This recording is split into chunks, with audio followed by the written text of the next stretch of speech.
1 கொரிந்தியர் 11வது அதிகாரம் 31, 32 ஆகிய 2 வசனங்களையும் ஒரு விசை சத்தமா வாசிக்க கேட்போம்.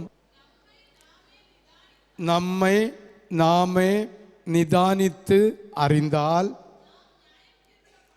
நியாயம் தீர்க்கப்படும். நியாயம் தீர்க்கப்படும்போது உலகத்தோடு ஆக்கினைக்குள்ளாக தீர்க்கப்படாதபடிக்கு கர்த்தராலே சிட்சிக்கப்படுகிறோம். ஹல்லேலூயா. அப்ப ஆண்டவராகிய தேவன் நமக்கு ஒரு சிட்சை தாராருன்னா உலக மனுஷனோட நம்ம சிட்சிக்கப்படாதபடிக்கு ஒரு சில சிட்சைகளை கர்த்தர் நமக்கு தருகிறாராம். ஆமென். அப்போ ஏதாவது ஒரு தப்பு நம்ம செஞ்சிட்டா உடனே தண்டனை சிட்சை கிடைச்சிட்டன்னா பாக்கியம் இல்லையா? அதே மாசத்தில் கிடைச்சிடும். எங்கே பாக்கியம்? அப்போ கடந்து என்ன செய்ய மாட்டோம்? இழுக்க மாட்டோம். கால் ஒடியாது, கை ஒடியாது, கழுத்து நெட்டு ஒடியாது, இடுப்பு கெட்டு ஒடியாது. ஏதோ ஒரு சின்ன விரல் திறம்பம் இல்லை ஒரு காய்ச்சல், ஒரு பனி, ஒரு ஏதாவது ஒன்று என்ன செய்யறது தந்துட்டாருன்னா நம்ம பாக்கியவான். ஆமென்.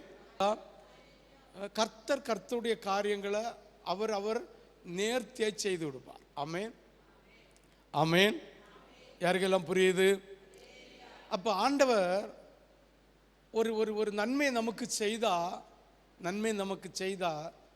கணக்கு வச்சிருப்பார். எனக்கு கேன்சர் வியாதியை குணப்படுத்தினார். ஆஸ்பத்திரியில் மரணப்படுக்கையில் கிடந்த என்ன கரம் தொட்டு சுகப்படுத்தினார். இன்னும் வண்டி 3 பல்ட்டி அடிக்குது, என் ஜீவனை பாதுகாத்தார். 1 பல்ட்டி அடிக்குது, ஜீவனை பாதுகாத்தார். இப்படி சொல்லிட்டே போகலாம். இதெல்லாம் கர்த்தருடைய பாதத்தில் கணக்கு வச்சிருப்பார். ஒவ்வொன்றுக்கும் பதில் பரிகாரம் அவர் செய்யாம விட மாட்டார். ஆமென். அவர் தந்தது உண்டானால் அதனுடைய பிரதிபலன் பரிகாரத்தை அவர் நம்ம கையினால வாங்காம விட மாட்டார். பணம்னு நினைக்காத. ஆமென், ஹல்லேலூயா.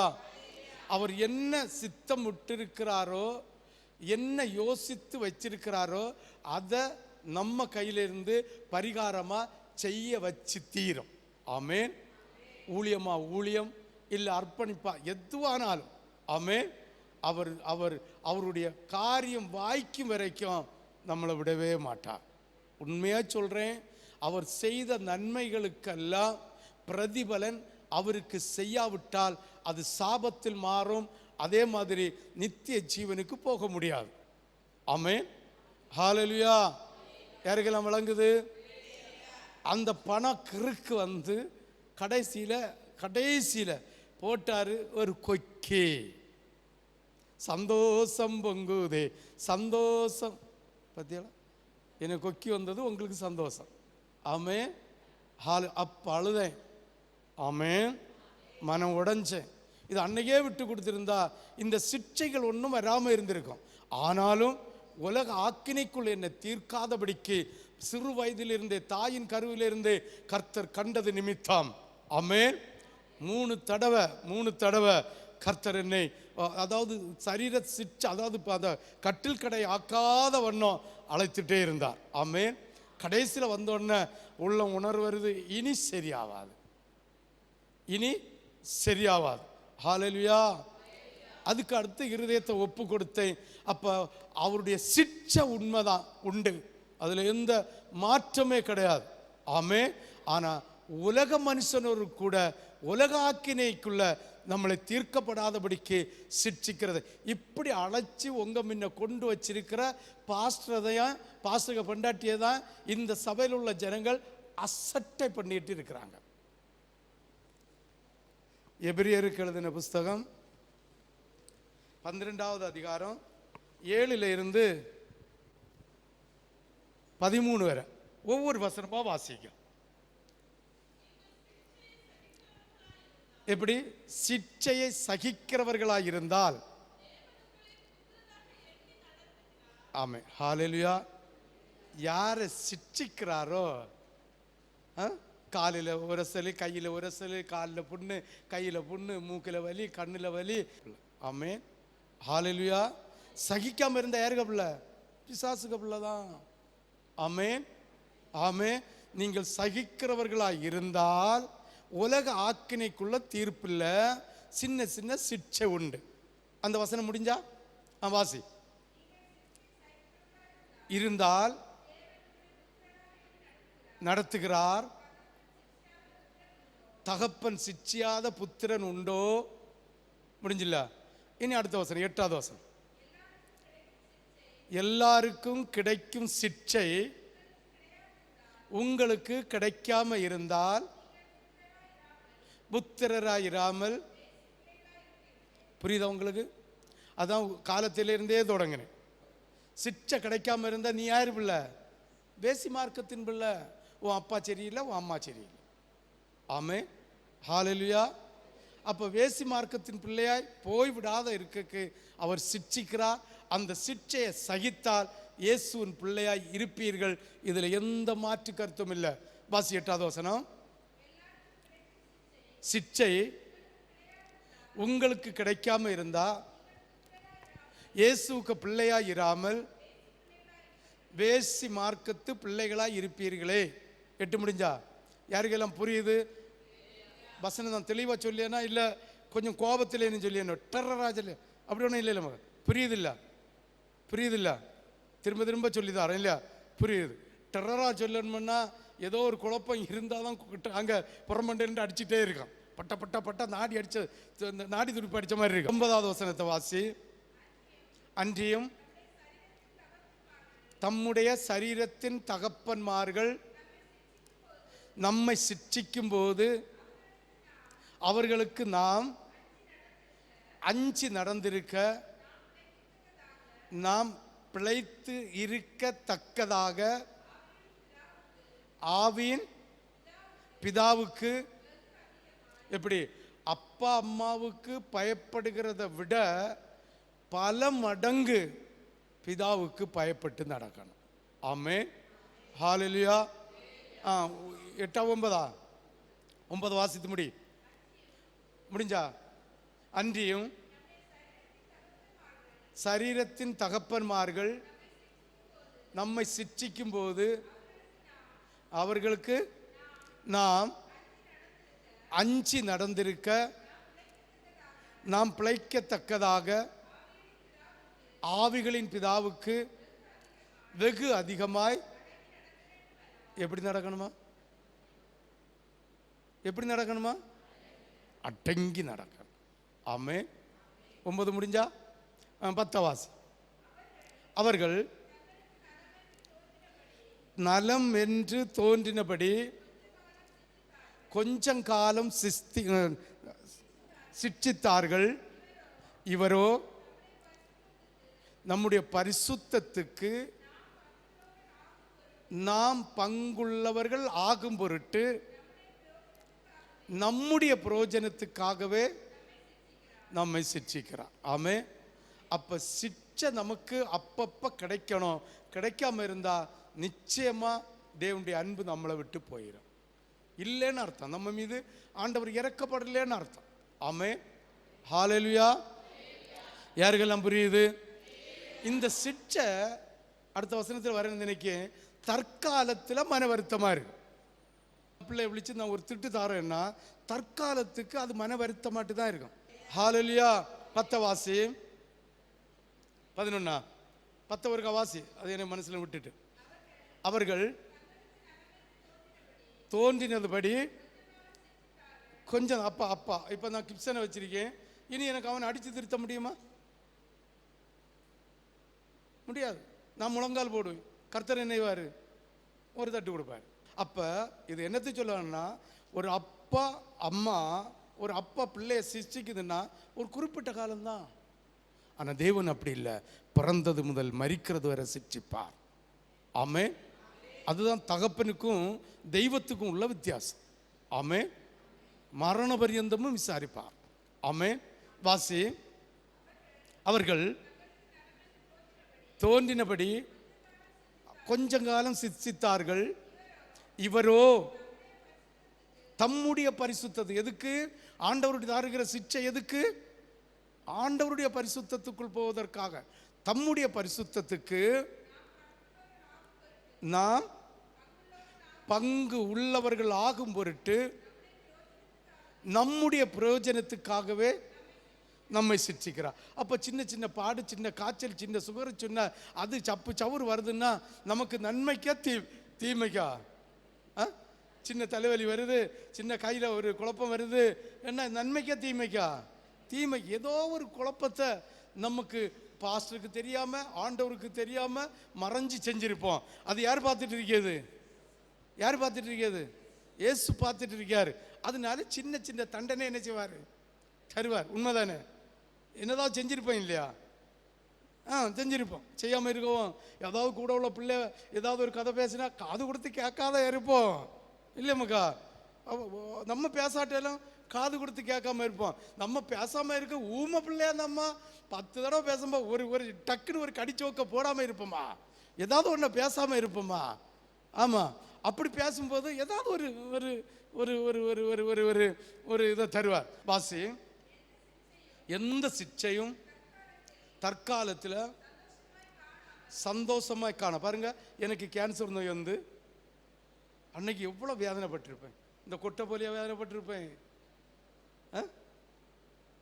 என்ன வேதனைப்பட்டிருக்கான். பிள்ளைகளை கிட்ட வச்சு சிரித்து பேசிகிட்டே இருப்பேன், தனியுமே இருந்தாலும். ஆமே. பொண்டாட்டிக்கிட்ட வச்சு சிரிச்சு பேசிகிட்டே இருப்பேன், தனியுமே இருந்தாலும். ஆமே. ஹல்லேலூயா. யாருக்கெல்லாம் புரியுது? அப்போ தற்காலத்தில் அது வேதனையாக தான் இருக்கும். அது வந்ததுனால இன்னைக்கு உங்களையெல்லாம் உபதேசம் பண்ணி ஆண்டுடைய சமூகத்துக்கு அனுப்பி வைக்க நான் கூட்டிகிட்டு போக முடியாது. அனுப்பி வைக்க கேட்ட உபதேசத்தை கர்த்தர் தர வைத்திருக்கிறார். ஆமே. எவ்வளோ அதிகாரத்தை தந்திருக்கிறார். எவ்வளோ அதிகாரத்தை பாருங்க. எத்தனை தான் கல்வி படிச்சுட்டு, எத்தனை தான் முதலமைச்சராக இருக்கட்டு, நம்ம பாதத்துக்குள்ள தான் அவங்க இருக்கணும். ஆமே. ஹல்லேலூயா. ஹல்லேலூயா. 12 வாசி. எது? 11 வாசி. தற்காலத்தில் சந்தோஷமாய் காணாமல் துக்கமாய் காணும், ஆகிலும் பிற்காலத்தில் அது பழகினவருக்கு நீதியாகிய. ஆமே. ஹல்லேலூயா.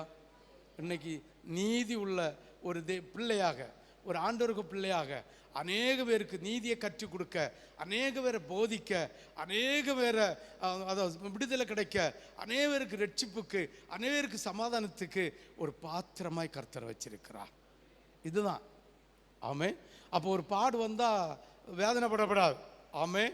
நம்மை செம்மைப்படுத்துவதற்காக, நம்மளை கிளியர் படுத்துவதற்காக, பரிசுத்தத்துக்காக நம்மை ஒப்பு கொடுக்கும்படியாக கர்த்தர் நம்மை ஆயத்தப்படுத்துகிறாரே தவிர நம்மளை நரகத்துக்கு கொண்டு போவதற்காக அல்ல. ஆமே. இனி 12 வாசி. ஆகையினால் எப்படி? நெகிழ்ந்த அர்த்தம் என்ன? நெகிழ்ந்த கை, களைப்படைந்த கை. ஆமே. வேலை செய்து இல்லை ஏதாவது ஒரு கஷ்டத்தில் கையை போட்டு ஏதாவது வேலை செய்தது, கல்லை தூக்கி அதை தூக்கி, அதாவது நெகிழ்ந்த கை. ஆமே. ஆவிக்குரிய இதில் பார்க்கணும்னா ஏதாவது நொந்து போவனே இருதயம். ஆமே. நெகிழ்ந்த கையையும் தளர்ந்த முழங்கால் போட்டு போட்டு ஓஞ்சி போகிறேன் சொல்லுங்க தெரியுமா? உங்களுக்கு விளக்கம் சொல்லியே நான் ஓஞ்சி போகிறேன்னு சொல்லுன்னு தெரியுமா? இதே மாதிரி முழங்கால் போட்டு போட்டே நமக்கு காலெல்லாம் தளர்ந்து போச்சு. ஒரு பதிலும் கிடைச்சல, ஒன்றும் கிடைச்சல. கைத்தட்டி ஆராதிச்சு கை களைச்சி போச்சே தவிர முழங்கால் போட்டு ஜோம் பண்ணி முழங்கால் வலி வந்து முழங்கால் இணைஞ்சி தளர்ந்து போனது போல ஆயிப்போச்சு என்று சொல்லுகிறது போல தளர்ந்த கையையும் நெகிழ்ந்த கையையும் முழங்கால்களையும் எப்படி சொல்லுங்களா? அதாவது திரும்ப நிமிர்த்தணுமா? ஆமே. அப்போ உங்களால் முடியும். அப்போ தளர்ந்து போயிருக்கிறோம். ஆண்டவர் சொல்றார், தளர்ந்த அதாவது நெகிழ்ந்த கையையும் தளர்ந்த முழங்கால் திருப்பி எடுப்பு. கையை ஆண்டவருக்கு துதிக்க, ஜெபிக்க, ஆராதிக்க உற்சாகப்படு. முழங்கால ஆண்டவருக்காக முடக்க தொடங்குன்னு சொல்றார். ஆமே. திரும்ப நிமிர்த்தி முடமா இருக்கிறது பிசங்கி போகாமல். ஆமேன், ஆமேன், ஆமேன். நம்ம கையெல்லாம் எப்படி இருக்குதான்? முடமா இருக்குது. உண்மையா இல்லையா? நம்ம காலு கையெல்லாம் முடமா இருக்கா, நல்லா இருக்கா?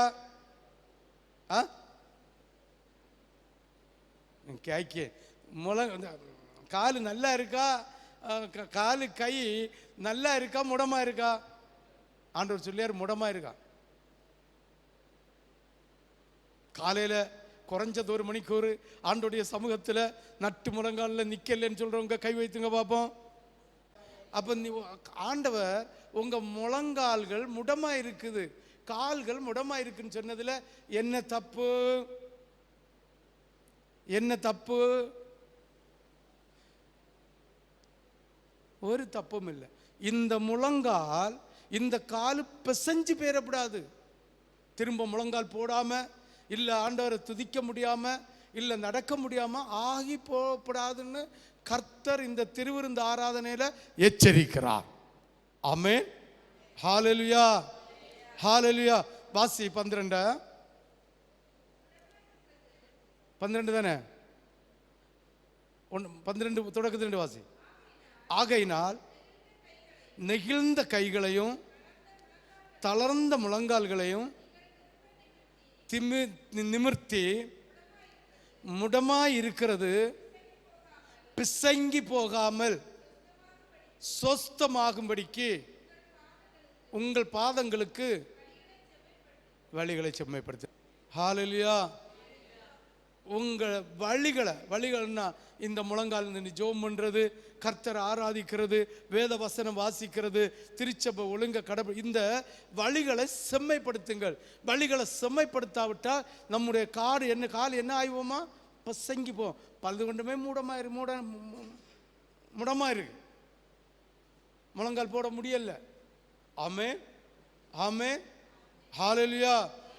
1 மணிக்கூர் முழங்கால் நிற்க முடியலன்னா என்னச்சு? அது அது அது அது நீ சரியில்லைன்னு அர்த்தம், ஆவியில் பலம் இல்லைன்னு அர்த்தம். ஆமென், ஹல்லேலூயா. முட்டு வலிச்சதுன்னா ஒரு துணியை எடுத்து வச்சுட்டு அப்படியே கழிச்சு கூட்டி பேர வேண்டியதுதான். ஆமென், ஹல்லேலூயா. இல்லாமல் இருந்தா கர்த்தர் சிட்சிப்பார், அது பிசங்கி போயிடும். நான் சொல்லல, பாஸ்டர் சொல்லின்னு நினைச்சிடப்படாது. காலத்து எழுந்துச்சு கட்டில படுத்துட்டே ஜோம் பண்ணேவியா மற்றவங்க அல்லையா சொல்லுங்களா?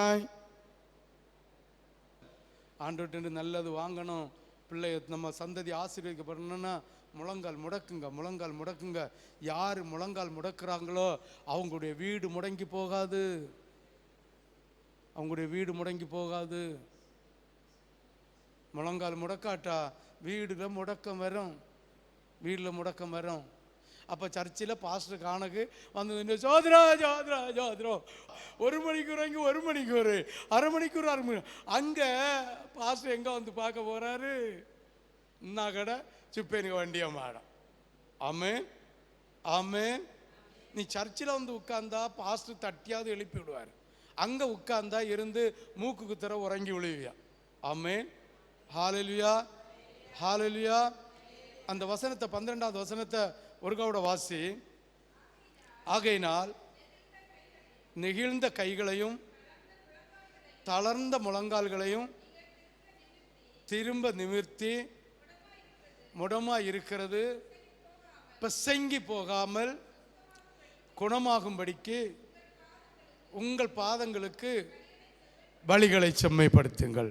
ஹல்லேலூயா, ஹல்லேலூயா. 13வது வசனத்தை வாசி.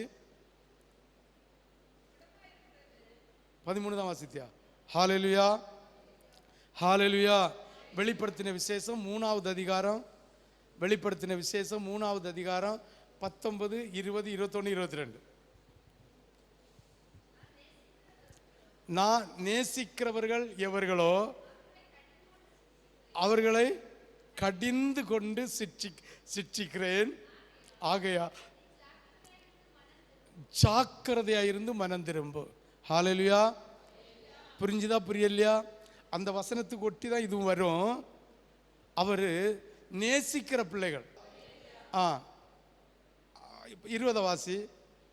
இதோ வாசல் படியிலே நின்று தட்டுகிறேன். ஒருவன் இன்னைக்கு சொல்லுகிற கர்த்தருடைய உபதேசத்தை கேட்டு முழங்கால்களை முடக்கி வீட்டில் ஆண்டவருடைய சமூகத்தில் அதிகாலையில் ஜெபம் பண்ணுவாயாகில் உன் வீடு முடங்கி போகாது. கர்த்தர் நிமிர வைத்து பலத்தை தந்து ஆசீர்வதிக்க தொடங்குவார். ஆமென். ஹல்லேலூயா, ஹல்லேலூயா. இது ஏதாவது ஒரு கஷ்டம் வந்து பார்க்கட்டு, ஒரு பாடு வந்து பார்க்கட்டு, அப்பா முழங்கால் வலியும் இருக்காது, ஒன்றும் இருக்காது, முழங்கால நின்று கதறிடுவேன். ஆமென். இதெல்லாம் நடிப்புன்னு அர்த்தம். சொல்லுமக்கா, இதெல்லாம் நடிப்புன்னு அர்த்தம். ஏன்னா தேவை இருந்தால் கர்த்தர் வேணும், தேவை இல்லைங்க கர்த்தரை தூக்கி ஒரு அருவியில் கொண்டு வச்சு. ஆமென், ஆமென். அதாவது கதவுக்கு கிட்ட, உன் இதய பலகைக்கு கிட்ட நின்று கர்த்தர் தட்டுகிறார். தட்டுகிற சத்தத்தை கேட்டு மனம் திரும்பினதா இருந்தால் கர்த்தர் உங்களை நேசிக்க வல்லவராக இருக்கிறார். வாசி. இதோ தட்டுகிறேன், சத்தத்தை கேட்டு கதவை திறந்தால் அவனிடத்தில் நான் பிரவேசித்து அவனோட போஜனம். இன்னைக்கு ராபோஜன பந்தியில் ஆண்டவரும் வந்து உன் பக்கத்தில் இருந்து ராபோஜன பந்தியில் கலந்து கொள்ளணும். இங்கே நீ ஆண்டோடைய சத்தத்துக்கு செவி கொடுத்தா அவரே உனக்கு விளம்பி தருவார். இல்லாவிட்டால் அது விளம்புகிறது பாஸ்டர் கையா இருக்கும். ஆமென். யாருக்கெல்லாம் புரியுது? செவி கொடுத்து இதயத்தை திறந்து வாசி.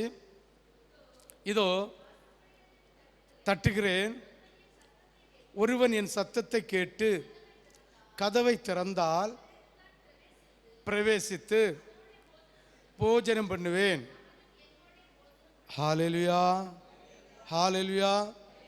ராபோஜன பந்தியில் கை போடுவதற்கு கர்த்தர் கூட இருந்து உனக்கு விளம்பி தந்து அவரும் கூட இருந்து இந்த போஜனத்தை புசிக்க வேண்டுமானால் நீ கர்த்தர் தட்டுகிற சத்தத்துக்கு இதயத்தை விட்டு கொடுத்து அதிகாலையில் நம்ம கால்கள் பிசங்கி போகாமல் இருக்க, முடமாயிருக்கிற கால்கள் நிமிரும்படி எழும்பி முழங்கால் போட்டு கர்த்தரை துதிச்சா நிச்சயமாகவே கர்த்தர் உனக்கு ஜீவன் உள்ள தேவனாய் உன் பக்கத்தில் இருந்து அவர் இருக்கிறது, அவருடைய மகிமை உன்கிட்ட நிற்கிறத நீ உணர்வ. ஆமென். ஹல்லேலூயா, ஹல்லேலூயா.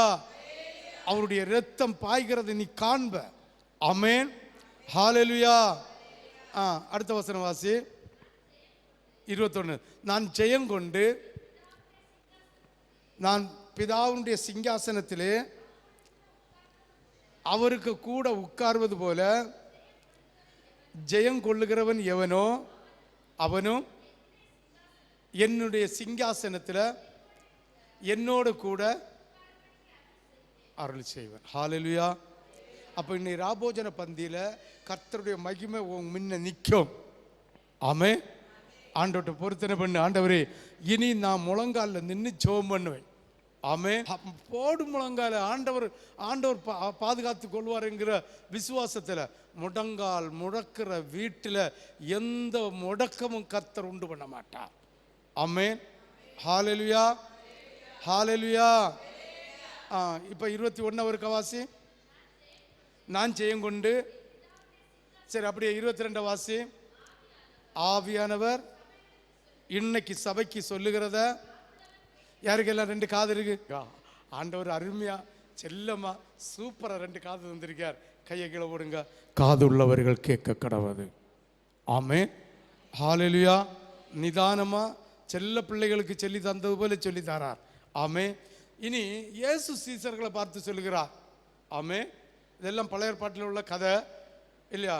இப்போ இயேசு சீசர்களை பார்த்து, சொந்த சீசர்களை பார்த்து சொல்லுகிறார். லூக்கா 22வது அதிகாரம்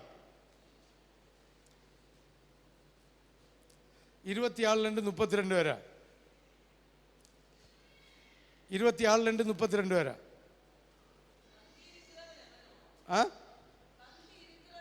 பந்தி இருக்கிறவன் எவனோ, பணிவிடை செய்கிறவன் எவனோ. சரி, இதுல 2 பேர்ல இனி வாசிக்காதுங்க, என்ன முகத்தை பாருங்க, எல்லாரும் என்ன முகத்தை பாருங்க. இவ 2 பேர்ல யாரு பெரிய பந்தி இருக்கிறவன் பெருசா, பந்தி விளம்புகிறவன் பெருசா? அதான் சாப்பாடை நான் உங்களுக்கு விளம்பி தாரேன், நான் பெருசா, சாப்பிடுக்கிற நீங்க பெருசா? சொல்லுமகா, அங்க ஒளிஞ்சு பார்த்துடாத. யார் பெருசு? சாப்பிடுவீங்களா? அப்ப என்ன தலை தேவைப்பட? அப்ப என்ன மட்டமா நினைச்சாச்சு, அப்படிதானே? நான் உனக்கு விளம்பி தாரேன், நீ சாப்பிடுற, நீ பெருசா நான் பெருசா? நீ தான் பெருசா, நானா பெருசு? அப்போ விளம்புறவன் பெருசுன்னு சொல்றவங்க எல்லாம் ஒரு கை தூக்கி வைங்க பார்ப்போம். விளம்புகிறவன் பெருசு. நான் பந்தி விளம்பி தாரேன், நீங்க சாப்பிடுங்க. சாப்பிட்ற நீ பெரியவளா, விளம்புற நான் பெரியவனா? நான் தான் பெரியவன் சொல்றவங்க கை வைத்துங்க பார்ப்போம். அப்படி ஒன்று முழங்கால் இல்லைங்களா? ஆசி லூக்கா 22, எவனோ பணியுடை செய்கிறவன் எவனோ, எவன் பெரியவன்? எப்படி? பந்தி இருக்கிறவன் அல்லவா? அப்படி இருந்தும் உங்கள் மனதிலே, உங்கள் நடுவிலே பணிவிடைக்காரனை போல இருக்கிறேன். உட்காருங்க. இப்ப யாரு பெரியவா? சாப்பிடுவா. விளம்பி கொடுக்கிறவன் ஒரு வேலைக்காரன். ஆமே. ஆனா இயேசு தன்னை தாழ்த்தி சாப்பிடுகிறவங்களுக்கு பந்தி விளம்பி கொடுத்தார். ஆமே. ஹல்லேலூயா. அப்ப பந்திய புசிக்கிற நீ தான் பெரியவனே தவிர, பந்திய புசிக்கிற நீங்க தான் பெரியவங்களை தவிர விளம்பி தருகிற நான் அல்ல. உங்களுக்கு நான் பணிவிடை செய்கிறேன். ஆமே ஆமே. இயேசு செய்ததை நான் செய்கிறேன். அடுத்த வசனத்தை வாசி. மேலும் எனக்கு நேரிட்ட சோதனைகளில் என்னோட கூட நிலைத்து இருந்தவர்கள் நீங்களே. ஹல்லேலூயா. எத்தனாவது வசனம்? 28, 29 வாசி. ஆகையால் என் பிதா எனக்கு ஒரு ராஜ்யத்தை ஏற்படுத்தினது போல நானும் உங்களுக்கு ஏற்படுத்தி. ஆமென் சொல்லலாமே, ஆமென் சொல்லலாமே, ஆமென் சொல்லலாமே. இப்ப விளம்புகிற நான் உங்களுக்கு பணிவிடை செய்கிறேன். புசிக்கிற நீங்க பெரியவர்களா இருக்கிறீங்க.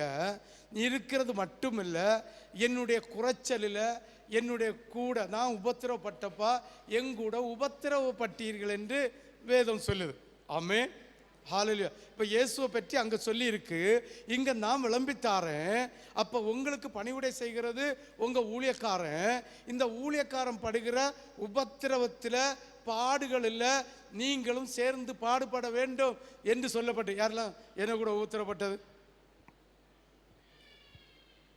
ஹலோ, என்ன கூட உபத்திரப்பட்டது யாரெல்லாம்? புரியலையோ? இயேசு சீசர்களை பார்த்து சொல்றார், நான் பெரியவனாய் இருந்தும் உங்களுக்கு பணிவிடை செய்து நான் என்னை தாழ்த்தினேன், என்னை சிறுவனாக்கினேன், உங்களை சாப்பிடுகிற இடத்துல இருந்து முதலாளி ஆக்கி வச்சிருக்கு, முதலாளி ஆக்கி வச்சிருக்கு. இப்ப முதலாளி ஆக்கி வச்சிருக்கு. இப்ப நீங்கள் எனக்காக நான் உபத்திரவப்பட்ட போது நீங்களும் பட்டீர்கள் என்று வேதம் சொல்லுது. இப்ப நான் உங்களுக்காக விளம்பி தருகிறேன், உங்களுக்கு பணிவிடை செய்கிறேன். என்னுடைய உபத்திரவத்தில் நீங்கள் உபத்திரவப்பட்டேன் என்று சொல்லுகிறவர்கள் மட்டும் கையை வைத்துங்க பாப்போம். நான் இயேசு சொல்றார், பிதா என்ன அனுப்பினார், நான் பெரியவனா இருக்கிறேன், ஆனாலும் உங்களுக்கு நான் பணிவிடை செய்கிறேன் இல்லையா? பணிவிடை செய்கிறேன். என்னுடைய உபத்திரவத்தில் நீங்களும் உபத்திரவப்பட்டீர்கள் என்று சொல்லு. புரியுதா? அதே இதை இப்போ உங்களுக்கு இன்னை பந்தி விளம்பி தாரது யாரு? பீட்ரு. நான் போதகராக இருந்துட்டும் உங்களுக்கு பணிவிடை செய்கிறேன். என்னுடைய உபத்திரவத்தில் நீங்கள் உபத்திரவப்பட்டேன் என்று சொல்லுகிறவர்கள் மட்டும் கையை வைத்துங்கன்னு சொல்லு.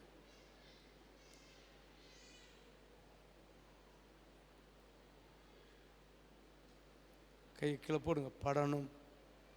ஆமே. ஊழியக்காரனுடைய என்ன உபத்திரவம், என்ன பாடு, என்ன தேவை, என்ன கஷ்டம், இதை அறிஞ்சு செய்யணும், இல்லாவிட்டா கேட்டு செய்யணும். ஆமென். யாருக்கெல்லாம் புரியுது? ஹல்லேலூயா, ஹல்லேலூயா. விளங்குது? இயேசு சீசர்களை பார்த்து சொல்றாரு, நான் பிதா என்ன அனுப்புகிற உங்களுடைய போதகனாக இருந்தும் உங்களுடைய ஜீவன் தந்த ஆண்டவராக இருந்தும் நான் உங்களுக்கு பணிவிடை செய்கிறேன். பணிவிடை செய்கிறது வாசி, அந்த வசனத்தை வாசி. பந்தி இருக்கிறவன் எவனோ, பணிவிடை செய்கிறவன் எவனோ, எவன் பெரியவன்? பந்தி இருக்கிறவன் அல்லவோ? அப்படி இருந்தும் நான் உங்கள் நடுவிலே பணிவிடைக்காரனை போல இருக்கிறேன். எனக்கு நேரிட்ட சோதனைகளில் என்னோடு கூட நிலைத்திருந்தவர்கள் நீங்களே. இது எத்தனாவது வசனம்? 28, 29 வாசி. ஆகையால் என் பிதா எனக்கு ஒரு ராஜ்யத்தை ஏற்படுத்தினது போல, ஹல்லேலூயா, ஹல்லேலூயா. 30 வாசி. நீங்கள் என் ராஜ்யத்திலே போஜனபானம் பண்ணி இஸ்ரவேலில் 12 கோத்திரங்களையும் நியாயம் தீர்க்கிறவர்களாய் சிங்காசனங்களின் மேல். அடுத்தது 31.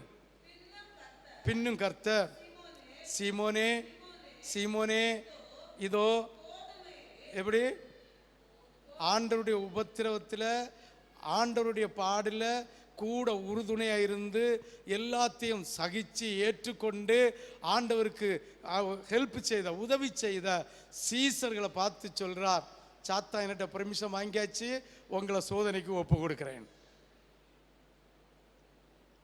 அப்போ பரலோக ராஜ்யத்தில் நமக்கு ஒரு ராஜ்யத்தை அவர் ஏற்படுத்தணும்னா சோதனைக்காரனுடைய சோதனை கடைசி வரை உண்டு.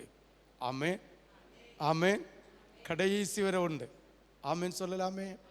தலையில் கொட்டு உண்டு, பாடு உண்டு, உபத்திரவம் உண்டு. அப்படி போனாதான் பரலோக ராஜ்யத்தில் ஒரு பங்கு உண்டு. இல்லை இது பாஸ்டருக்கு வேலை, பாஸ்டர் அப்படி அவருக்கு என்ன, அப்படியே எழும்புவார், பல்ல தேய்ப்பார், சாப்பிடுவார், அப்படியே காரை எடுப்பார், போவார் வருவார், அவர் எங்கே சுகமாக வாழியார் அப்படின்னு நினச்சி தட்டி கழிச்சா பொல்லாப்பு. பாருங்க, பேதுரு ஒன்று சொல்கிறான். 33 வாசிங்க பார்ப்போம். பேதுரு, ஆண்டவரே காவலிலும் சாவிலும் உம்மை பின்பற்றி வர. நல்லா புரிஞ்சுளுங்க, பேதுருக இருதயம் இப்ப இயேசுவை விட்டு தூரம் இருக்கு. ஆனா உதட்டுனால கனம் பண்ணுகிறான். ஆமென். இயேசு கூட இருந்தவன் தான், இயேசு கூட எல்லாத்திலையும் அப்படி ஜம் ஜம் ஜம் ஜம்னு நடந்தவன் தான், எல்லா காரியத்தையும் செய்தவன் தான். ஆமென். ஹல்லேலூயா, ஹல்லேலூயா, ஹல்லேலூயா, ஹல்லேலூயா, ஹல்லேலூயா. ஆண்டவர் சொல்றாரு, இப்படி சொலவுல போட்டு கோதுமை மணியை புடைக்கிறது போல, சொலவுல புடைச்சா எப்படி அந்த மணி சுருளடிச்சு வரும், அதே போல நம்மை சோதனைக்காரன் கையில கொடுத்திருக்கு என்று சொன்னோன்னு அவர் சொல்றாரு. வாழ்விலும், அதாவது வேதனையிலும். வாசி பார்ப்போம் 33. அதற்கு அவன், ஆண்டவரே காவலிலும் சாவிலும் உம்மை பின்பற்றி வர ஆயத்தமாயிருக்கிற. அப்ப பாருங்க, அவன் உதட்டினால் சொன்ன வார்த்தை. ஆமென். இதை தான் கர்த்தர் நம்ம பார்த்து இந்த சுத்திகரிப்பில் சொல்லுகிறார். நீ துதிச்சது உண்மைதான், நீ ஆராதிக்கிறது உண்மைதான், எனக்காக எல்லாம் செய்கிறது உண்மைதான், எனக்காக எவ்வளவு வேணுங்களும் தன்னை ஒப்பு கொடுக்கிறது உண்மைதான், எல்லா காரியத்தையும் செய்கிறது உண்மைதான். ஆனா பேதுருவே, இவன் இருதயம் என்னை விட்டு தூர இருக்கிறது. அப்போ சொன்னார், இருதயத்தை பார்த்துட்டு, இன்னைக்கு காலையில் சேவல் 5 மணிக்கு கூவம் என்னால் 3 தடவை என்ன மறுதளிப்பேன். ஆமென். யாருக்கெல்லாம் புரிஞ்சு? அந்த கடுகளவு கூட தேவனை விட்டு நீ பிரியாம இருந்து ஆண்டுடைய பந்தியில் என்னை கை போட்டா, நிச்சயமா சொல்றேன் கர்த்தருடைய மகிமையை நீங்கள் காண்பீர்கள்.